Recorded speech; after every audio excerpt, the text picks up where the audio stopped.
Hey there, welcome to the Uplift. We've got a great show for you, don't you know? A great cast of characters as well, including these. A cab driver who turned into a hero for a veteran who was being taken advantage of. Think about that. Also, two sisters who lost their mom, then faced even more sadness until strangers joined together to help. And a high school baseball player who didn't let anything come between him and the game he loves, and we do mean anything.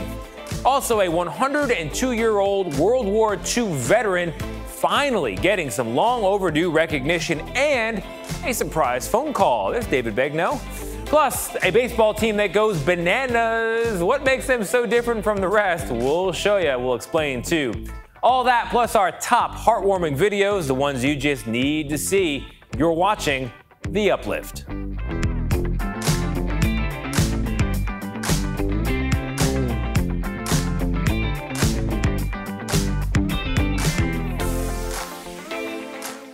Hey there, I'm Tony DeCopel. Welcome once again to The Uplift. It's a show that lifts you up for at least the next 30 minutes, ideally a little bit longer. And it's for you, it's for me as well. We're going to start today with a video from a recent wedding where you might expect to see kids playing the role of flower girl and ring bearer. That's the typical arrangement. But a bride named Brittany wanted her cousin Marcus involved. So what you're looking at here is a flower man. And he got into the role. He was committed. He danced down the aisle. He tossed those petals.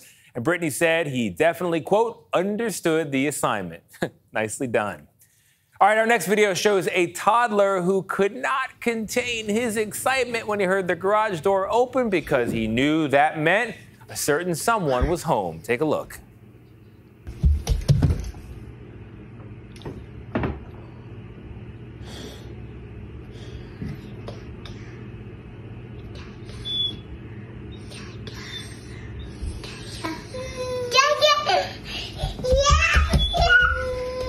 Knock on the door. Tell him. Say, Dada, come on. Dada. Go knock on the door. Bowie, hush. Come here. Hey, you. I missed you, buddy guy. Oh, that's little Oliver. Oliver's dad is in the Army and was away for a standard 10-day training, and that was the big return. His mom kept the little guy awake so he could get to see Dad before he went to bed. And as you can see, he's very excited to stay up for that particular homecoming. Very sweet stuff. All right, moving on. Landis Sims, he's a high school baseball player, and he doesn't let anything stop him from playing the game he loves. And now that spirit is inspiring others. Here's Nancy Chen with the story. 16-year-old Landis Sims is used to swinging for the fences. Landis was born without hands in the lower parts of his legs, but that didn't stop him from starting baseball at age 5. Your motto of just watch me, what does that mean? You know, people are going to doubt me, so, you know, instead of me just sitting there and talking to them and telling them what I can do, I'd just rather them watch me. And they did, as Landis practiced with the Yankees when he was 10 and made the varsity team at his Indiana high school last year using specially designed equipment. He loves this game so much that he wasn't going to listen to anybody else. Now he's inspiring other children with limb differences, like 12-year-old Chase Merriweather, who started playing baseball after meeting Landis in 2016. How important is it to have an example like Landis? It's important because, like, if there's not an example, I wouldn't be here, Landis wouldn't be here. This whole thing would have been happening right now. Landis Sims. With hopes of playing professionally one day, Landis says this is about more than love of the game. I've learned, you know, it's a game of failure, and, you know, you got to work through adversity through baseball, but I work through adversity in life every day. An all-star on and off the field. Baseball is life, they say. The rest is just details. Well done, Landis. Coming up, we'll show you another type of baseball team, the Savannah Bananas. What makes them so unique? We'll show you. Plus, how did a cab driver save an 82-year-old veteran in a vulnerable situation? Find out after the break.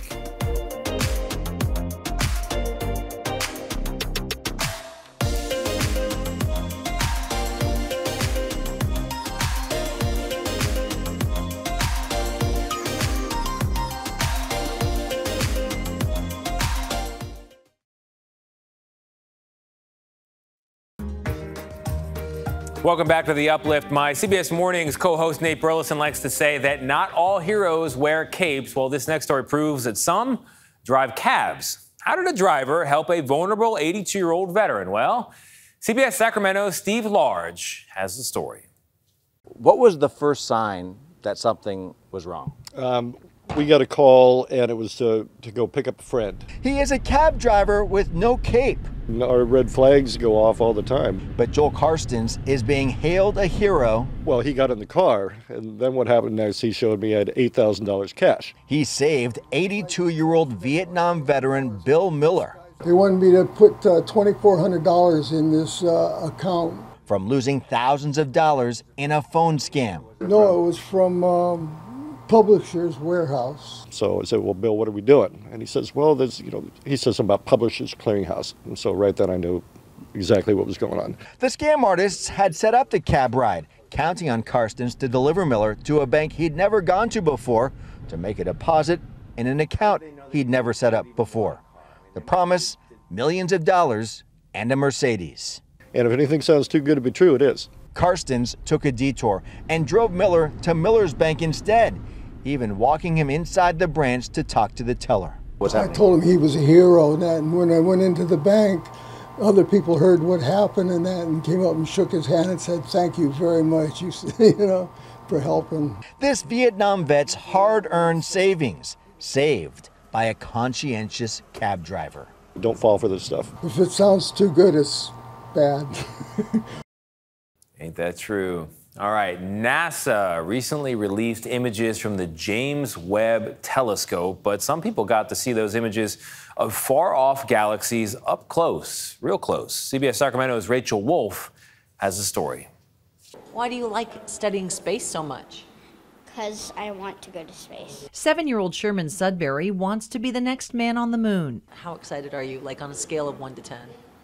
5,000. He was one of hundreds who got a glimpse of the great beyond as Sac State's planetarium teamed up with NASA to release never-before-seen images from the world's most powerful space telescope. So why come here to look at these images? You can check them out on your phone, but it's so much better when you can see them on a 2,500 square foot dome. This is the perfect venue for appreciating what NASA gave us today. Kyle Waters is the planetarium coordinator, leading visitors on a trip to a galaxy far, far away. He says we've previously seen images like this of the Carina Nebula, where new stars are formed, but not in this great detail. One of the amazing things about this new James Webb Space Telescope is its ability to use infrared light, almost like a form of X-ray vision, and it can peer through the clouds of gas and dust. On the enormous screen, he pointed out galaxies and nebulas and other planets outside the Earth's solar system, 1 million miles away. When I saw a line, I'm like, is that like a UFO line? Sherman not the only one who thought it was awesome. It left many starstruck. I think it was cool. You're seeing new stuff that we haven't seen before. So for those of you wondering if there really is life out there, just stare. These new NASA images giving you a reason to care about what's up in the air. Scientifically true, we are all stardust, or we began as such. That's a great piece there. All right, coming up, a little girl got just one RSVP to her birthday party. On top of that, she was already dealing with a loss. So how did social media and strangers help save the day? That's coming up. Plus, a veteran who served in an all-female, all-black unit during World War II is honored and surprised.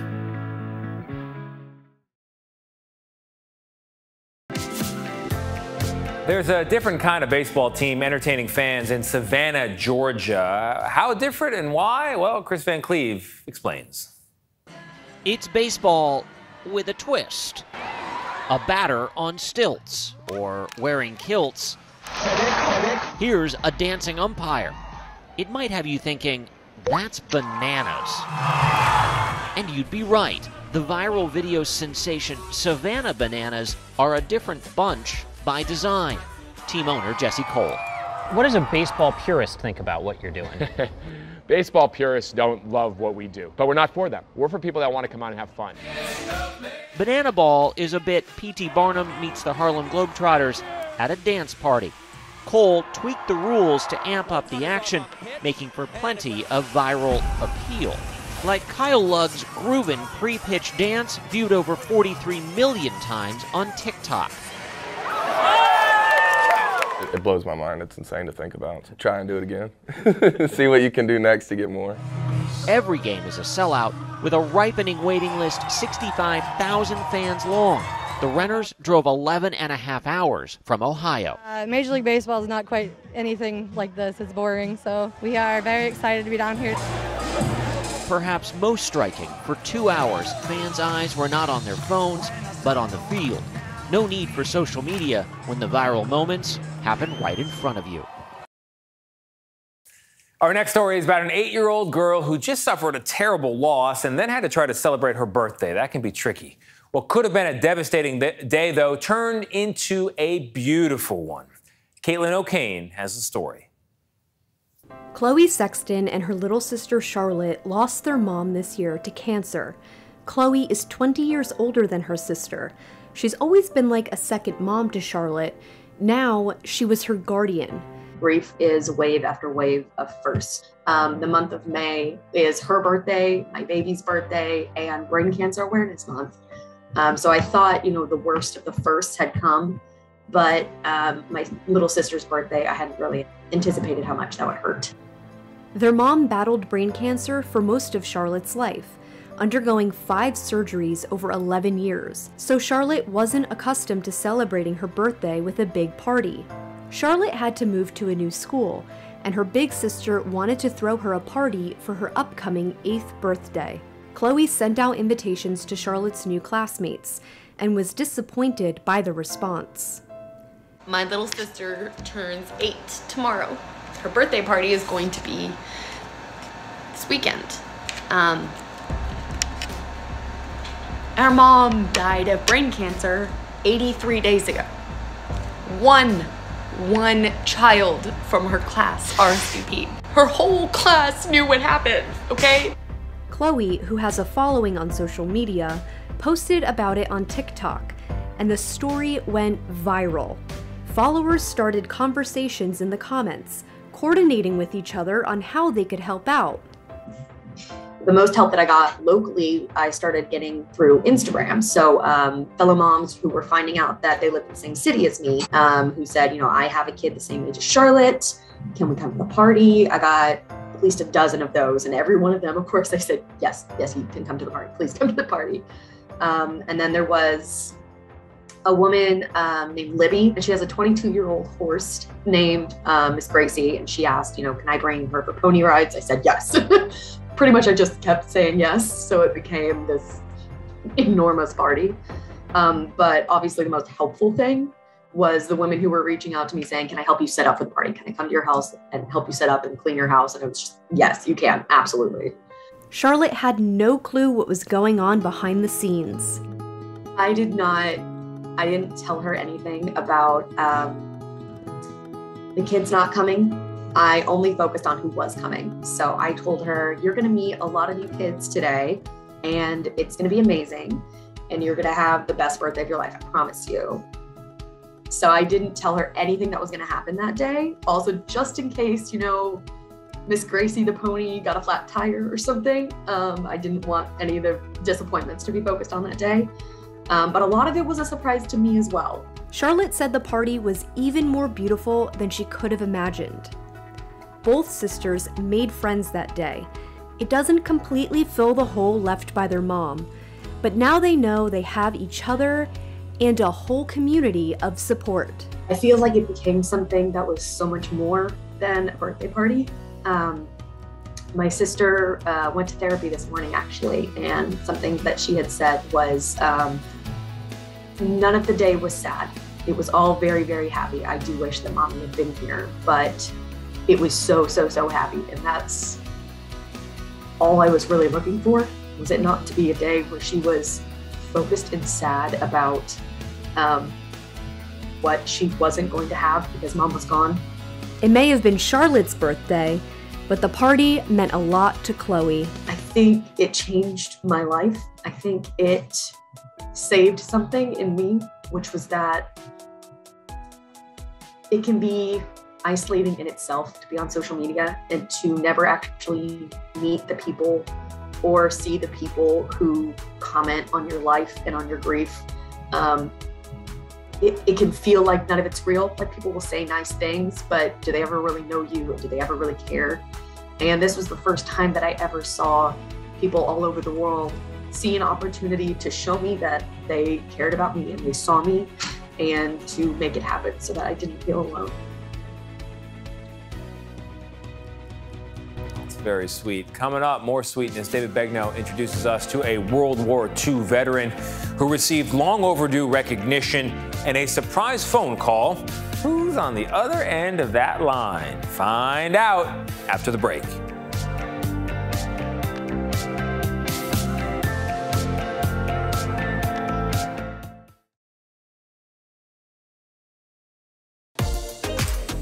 We are now going to introduce you to Crescencia Garcia. She's 102 years old, and she is one of the last surviving members of an all-female, all-black unit that served in England during World War II. Our David Begnaud picks up the story. It's kind of crazy.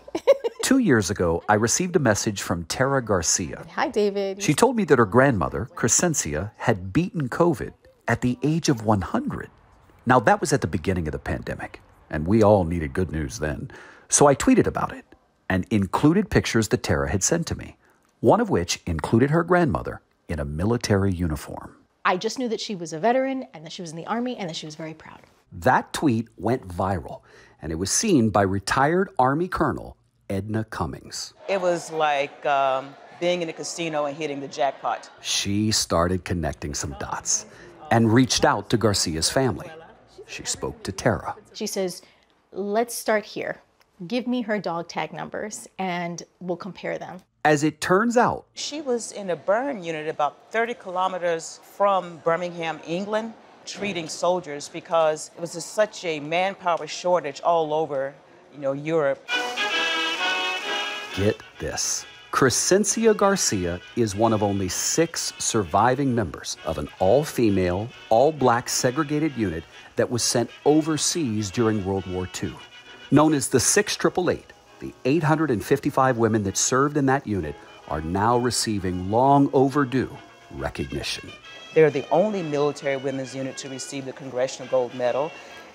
They are part of an elite group of less than 200 recipients, the first being General George Washington. And I was just like, you gotta be kidding me. And everything matched up. And I looked at my parents and I was like, I think we just opened Pandora's box here. They sure did. They found out that Miss Garcia's name is on a monument at Fort Leavenworth in Kansas. Now, as the family's finding out about all this, I had no clue. I never heard from Tara again. I got a call from the good folks at Oprah Daily. In fact, I was here at home, and they said, David, we were just pitched about a story involving a 102-year-old woman who served during World War II, and her family is only now learning stories that they'd never heard before. So my team said, we got to do something. So they called Tara, and we had a surprise. May I say hello? Oh, dude. How are you? I have wanted to meet you. Are you kidding? Surprise.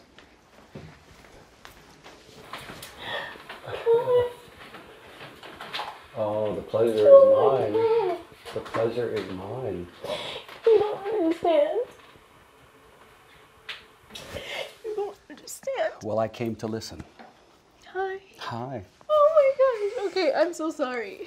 It's okay. I feel the same. Miss Crescencia, my name is David. David? David. Hi, David. Hi. It's very nice to meet you. It's an honor, actually. Is it? To meet you. It is. It is. Good for you.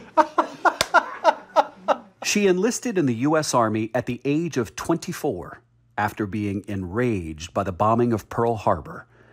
The Army sent her to Texas for basic training. They put me in the black section, and there is the white section. That's America to you. See? That's America to you. And it's very sad, very sad. I want to talk about your service. Wasn't much. It wasn't much? No, I was just a medic. You were a medic. Yeah, I was just to take care of the hurt. The herd. You know, when they came in, I took care of them. Thank you for your service. You're welcome.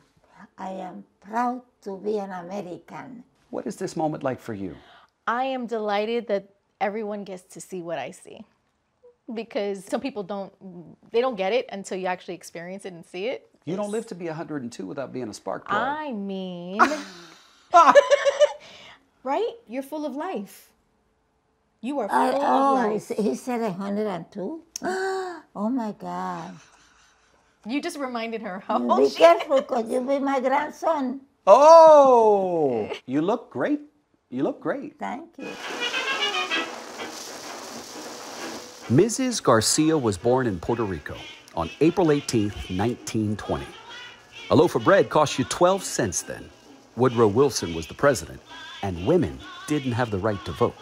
When World War II began, she told us she had already moved to New York City and felt a patriotic duty to serve her country.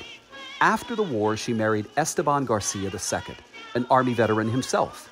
They raised 3 children in the Bronx. She spent her post-war work years working as a seamstress and a pattern maker in New York City's garment district. Her husband died in 1994 after 47 years of marriage.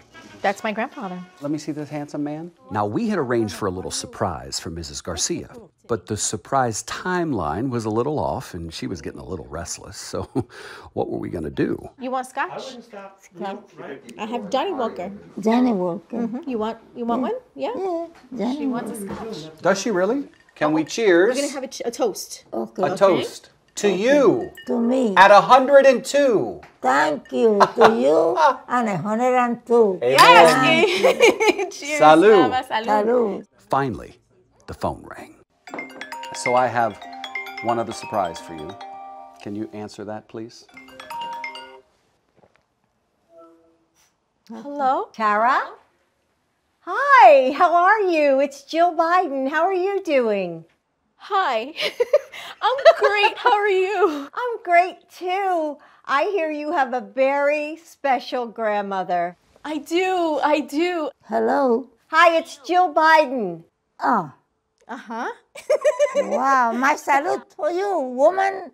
Oh.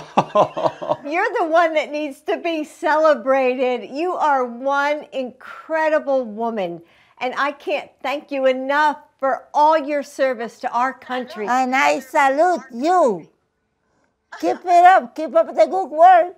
Oh. I'm trying to follow in your footsteps and in your example. Thank you. Thank you, Tara, for sharing this moment with me and with all of America. Thank you so much. It's really nice to meet you. Take care. Love you. Mrs. Garcia's memory is fading, but let me tell you, in that moment, she was fully present. How amazing was that? The fact that she knew who that was. Yeah. And she felt that acknowledgement just now. That's all I needed. That's all I needed. I said, and I just want her to remember. That's all. And that's all I needed as well. That, dear viewer, is our show. I hope it brightened your day and lifted you up. I'm confident that it did. If it didn't, though, by the way, you can rewatch it. Rewatches are free. See you next time on The Uplift.